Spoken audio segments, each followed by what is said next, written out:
Les vraies voix Sud Radio, 17h-19h, Philippe Rossi. C'est le grand débat des vraies voix sur Sud Radio. Les insultes et agressions d'élus qui ont augmenté de 200% en un an. Vous avez bien entendu, 200%.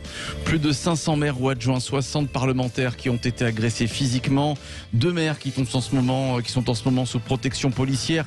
Ce qui a amené d'ailleurs l'Association des maires de France à créer un observatoire des agressions envers les élus. Faut-il sanctionner plus durement les agresseurs d'élus? Vous pouvez voter sur le compte Twitter de Sud Radio, les réseaux sociaux, vous continuez de voter en tout cas.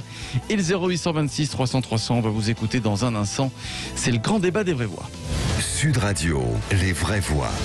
Le débat est ouvert. Le grand débat des vraies voix avec nos vraies voix, Philippe Bilger, Michel Pouzol, Corinne Joly et notre invité. J'aimerais qu'on accueille Bertrand Ringot. Bonsoir monsieur Ringot.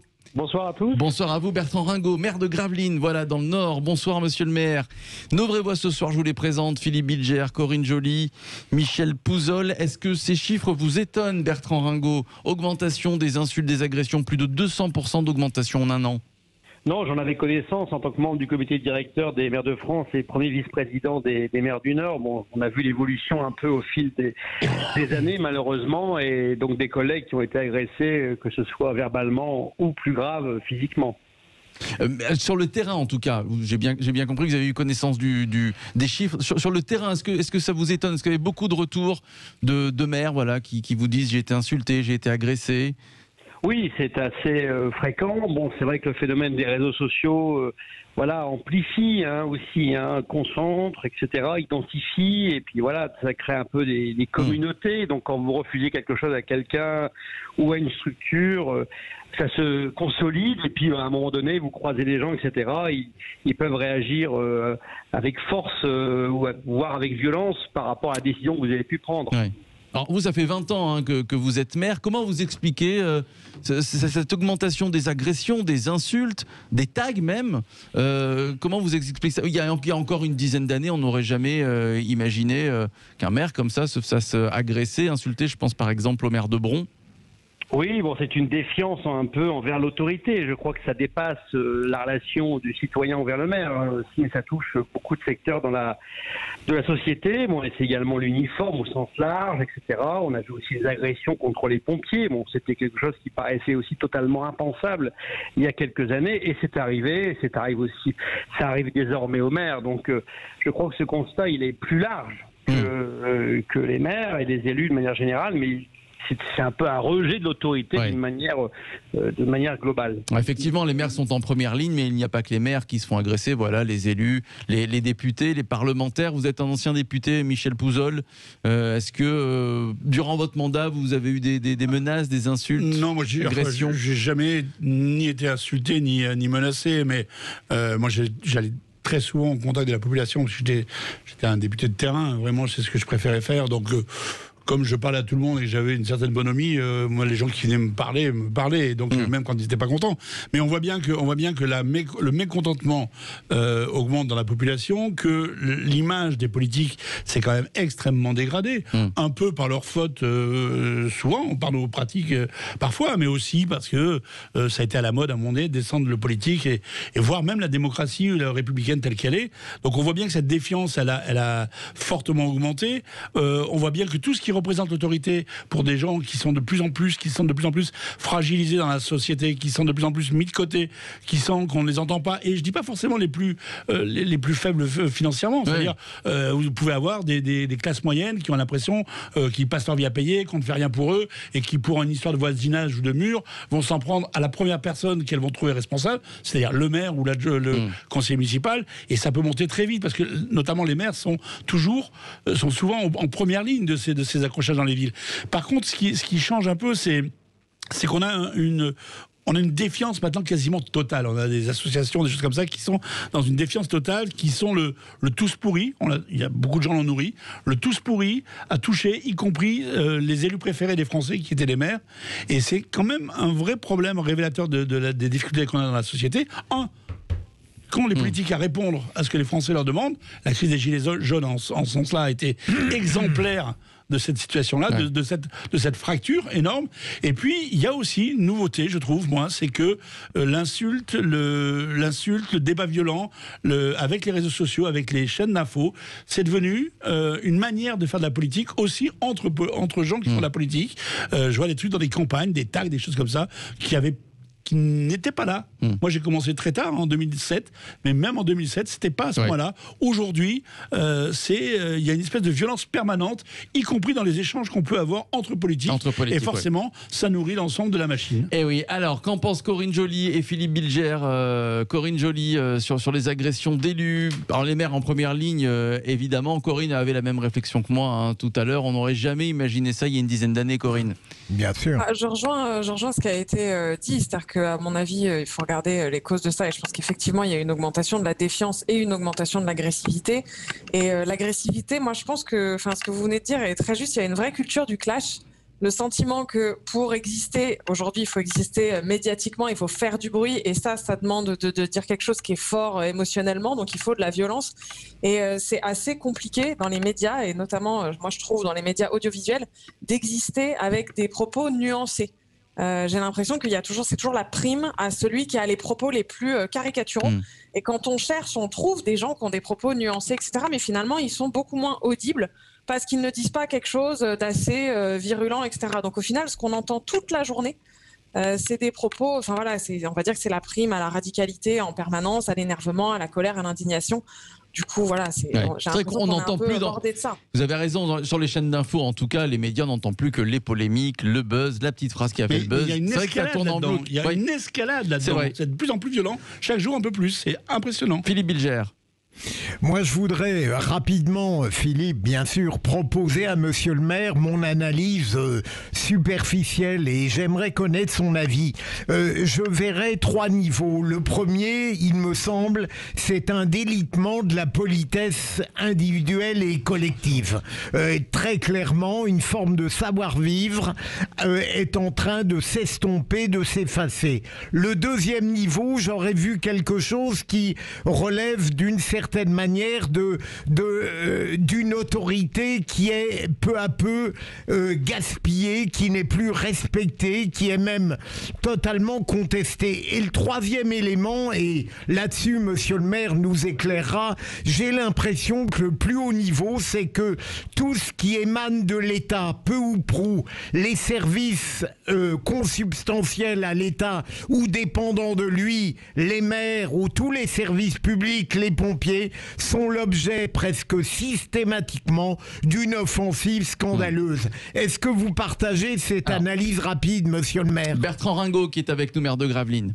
Oui, sur le premier point, bien évidemment, c'est tout ce qui est lié à l'éducation, la politesse, bonjour, merci, au revoir, s'il vous plaît, des choses de base finalement qui se sont un peu estompées malheureusement au fil du temps. L'autorité contestée, oui, un peu diluée, qu'on le veuille ou non, on a quand même enlevé des prérogatives aussi au fil du temps aux communes, on a transféré aux intercommunalités, on a enlevé des moyens, donc voilà, le maire a aussi moins de capacité à répondre à un certain nombre d'enjeux aussi de la société aujourd'hui. Et puis c'est vrai que l'État, ce sentiment un peu de globalité, le mouvement des Gilets jaunes aussi, qui a été quand même assez dévastateur dans l'état d'esprit général, disons-le. Donc tout ça fait que moi j'ai vu, je suis maire depuis 20 ans, donc j'ai vu les choses évoluer négativement. Après, faut pas non plus généraliser, on n'est pas non plus agressé tous les jours. Moi je suis dans une ville de 12 000 habitants, donc j'ai aussi un contact, etc., une proximité, mais c'est vrai qu'on a des comportements, quand on dit non, le citoyen a du mal à l'accepter, parce que le maire est aussi employeur quelque part, donc quand on dit non à un renouvellement, quand on dit non à un contrat, il y a parfois des réactions fortes qui peuvent toucher l'entourage familial. Moi, ça m'est arrivé. J'avais dit non à un renouvellement, j'ai un agent qui a piqué une colère, il est venu chez moi, il a tout balancé ses outils dans mon jardin, voilà, il y a ma fille qui était en train de jouer, il aurait pu y avoir un drame. Donc il y a aussi cet aspect-là du maire employeur qu'il faut gérer aussi dans la proximité. C'est pas facile, ça demande une formation et c'est un peu ce qui est mis en place et je le salue. Alors, on va en parler de cette formation GIGN. Philippe Bilger. Si je peux rajouter juste une phrase. Au fond, tout ce qui est officiel est battu en brèche. C'est vrai. J'ai vraiment l'impression que il y a une sorte de détestation, c'est peut-être trop dire, en tout cas, comme le dit Monsieur le maire, une suspicion systématique qui va parfois jusqu'à la violence de tout ce qui est officiel. Faut-il durcir les sanctions contre les agresseurs d'élus qui ont augmenté de plus de 200% l'année dernière, l'an dernier en tout cas 2020 par rapport à 2019, 0826 300 300, on accueille Françoise qui est avec nous. Bonsoir Françoise. Oui, bonsoir à vous. Bonsoir, vous nous appelez de Toulouse, ma chère Françoise. Je vous appelle de Toulouse et je vous trouve assez indulgent. Parce que d'une certaine façon, les violences, alors on va dire, c'est les maires. Enfin, avant, on oublie les pompiers, comme vous l'avez quand même cité, les forces de l'ordre et les enseignants. Bien sûr. Mais quelque part, cette montée, on trouve toujours tout un tas d'excuses. Ah, c'est ceci, ah, c'est cela, etc. Mais quelles sanctions sont appliquées? Rien. On peut tout à fait. Il y a tout un tas de textes, il y a une armada de textes de loi qui ne sont absolument pas appliqués. Et quelque part, tous ces jeunes et autres peuvent penser qu'en toute impunité, ils peuvent continuer. Quand on regarde, les forces de l'ordre peuvent les arrêter. De toute façon, ils vont ressortir. Alors moi, ma question, c'est que font les magistrats? Parce que les magistrats, quelque part, ils ont quand même des lois à appliquer qui ont été décidées par le peuple français au travers de sa représentation nationale. Et ces messieurs s'arrogent le pouvoir de ne pas les appliquer et d'être un État dans l'État, irresponsable, puisque de toute façon, ils sont indépendants. Moi, je pense que s'il y avait un peu plus de sanctions, quelque part, ça ferait également du bien. Alors, on va demander à Bertrand Ringot, et je vois Michel Pouzol qui est en train de réagir. Bertrand Ringot, est-ce que vous êtes d'accord avec Françoise? Est adorable, mais elle a tort. Alors, Bertrand Ringot. Oui, c'est vrai, il y a peu de sanctions par rapport aux plaintes qui ont été déposées en pourcentage. Pas assez rapide. C'est trop lent, il y a eu peu de suivi. Bon, il y a eu des décisions de prise récemment, une circulaire du ministre de la Justice qui a demandé au procureur de renforcer le suivi judiciaire des auteurs d'infractions et de transformer les insultes en outrage. Donc c'est condamné plus fortement. Bon, après, il faut que ce soit suivi des faits. Hein. C'est comme toujours. Les textes existent, mais bon, il faut que ce soit appliqué et surtout rapide et visible. Alors, je voyais Michel Pouzol réagir sur ce que nous disait Françoise. Oui, parce que pas assez indulgent. J'entends Françoise sur l'indulgence, mais c'est surtout l'idée qu'a Françoise que ce sont des jeunes qui agressent les maires et notamment les élus. Et malheureusement, sur le terrain, c'est une idée complètement fausse. Parce que les gens les plus virulents que vous rencontrez sur le terrain quand vous faites de la politique, c'est pas des jeunes. Ce sont des gens qui ont 30, 40, 50 ans, 60 ans, voire parfois. Et c'est là où on trouve les gens qui veulent en venir aux mains. Moi, j'ai vu avec pas mal de mes collègues et amis maires qui ont dû à le subir. Et franchement, c'est un problème qui touche bien toute la population. Après, il faut dire que la loi considère que c'est un facteur aggravant d'agresser un élu ou un policier. Enfin, dans la loi, c'est mis comme facteur aggravant. Après, le problème de la chaîne judiciaire et des moyens de la justice, parce qu'il ne faut pas se cacher son petit doigt. La justice est un parent pauvre de la République. On le dit depuis longtemps. Tous les magistrats vous le disent, les avocats, le système judiciaire est engorgé.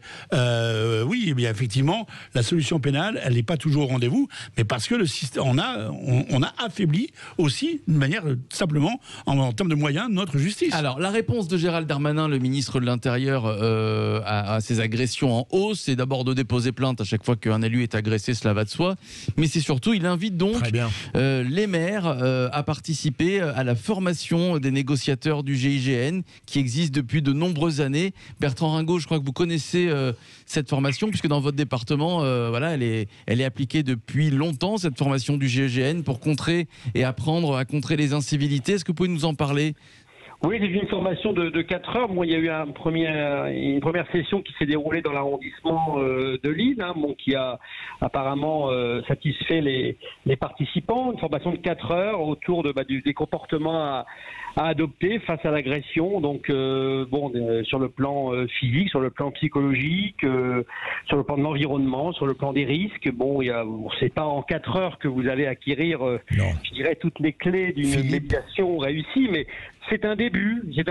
C'est pour ça que je pense qu'il faut aller plus loin à l'élection des maires et de leurs adjoints, d'avoir sûrement une formation à terme au moins d'une semaine, enfin quelque chose de plus structuré pour mieux les préparer à la fonction, Ah oui. car ceux qui démarrent, bon, moi je suis en poste depuis un moment, mais celui ou celle qui démarre aujourd'hui, je lui souhaite quand même beaucoup de courage, parce qu'il va se confronter quand même à une réalité qu'il a peut-être pas imaginée. Philippe Bilger, pour finir, Philippe, le mot de la fin. Le GIGN, c'est peut-être un appareil extrêmement lourd pour une multitude de transgressions qui ne sont pas toutes, comme l'a dit monsieur le maire, gravissimes.